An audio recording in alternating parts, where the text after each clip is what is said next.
పట్టణంలో రాజ్యాంగం కల్పించినటువంటి అమూల్యమైనటువంటి అవకాశం ఓటు హక్కుని వినియోగించడం జరిగింది.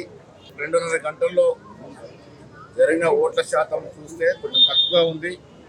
నేను రాష్ట్ర ప్రజలకి ఎక్కడైతే మున్సిపల్ ఎన్నికలు జరుగుతూ ఉన్నాయో, ఏ కార్పొరేషన్ ఎన్నికలు జరుగుతూ ఉన్నాయో అక్కడ విజ్ఞప్తి చేస్తూ ఉన్నాను.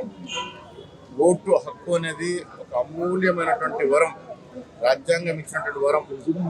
ఆ వరాన్ని సద్వినియోగం చేసుకోవాలని, సరైన పద్ధతిలో ఓటు శాతం పెరిగితే క్వాలిటీ ఉన్నటువంటి నాయకులు ఎన్నికే అవకాశం ఉంటుంది.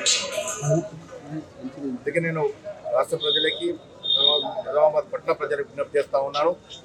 తక్షణమే వచ్చి ఈ ఓటు హక్కును వినియోగించుకొని నాణ్యమైనటువంటి నాయకుల్ని ఎన్నుకునే విధంగా దోహదపడాల్సిందిగా నేను కోరుతా ఉన్నాను. మున్సిపల్ ఎన్నికల్లో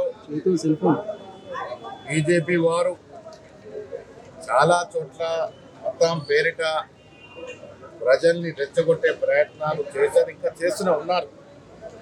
కానీ రాష్ట్ర ప్రజలు విఘ్నులు, ముఖ్యంగా నిజామాబాద్ ప్రజల విఘ్నులు, అభివృద్ధిని ఆకాంక్షిస్తున్నట్టుగా అనుకున్న సమాచారం. నిజామాబాద్ పట్టణం కూడా కాంగ్రెస్ కైవసం చేసుకుని మేయర్ జెండా, కాంగ్రెస్ జెండా ఎగరవేస్తుంది.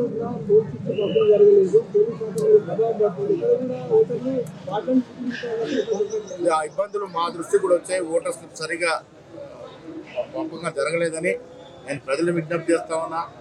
మీరు బూత్ వద్దకు వచ్చి ఓట్లు ఎత్తుకొని మీ ఐడి ప్రూఫ్ చూపించి ఓటేయాల్సిన విజ్ఞప్తి చేస్తాను.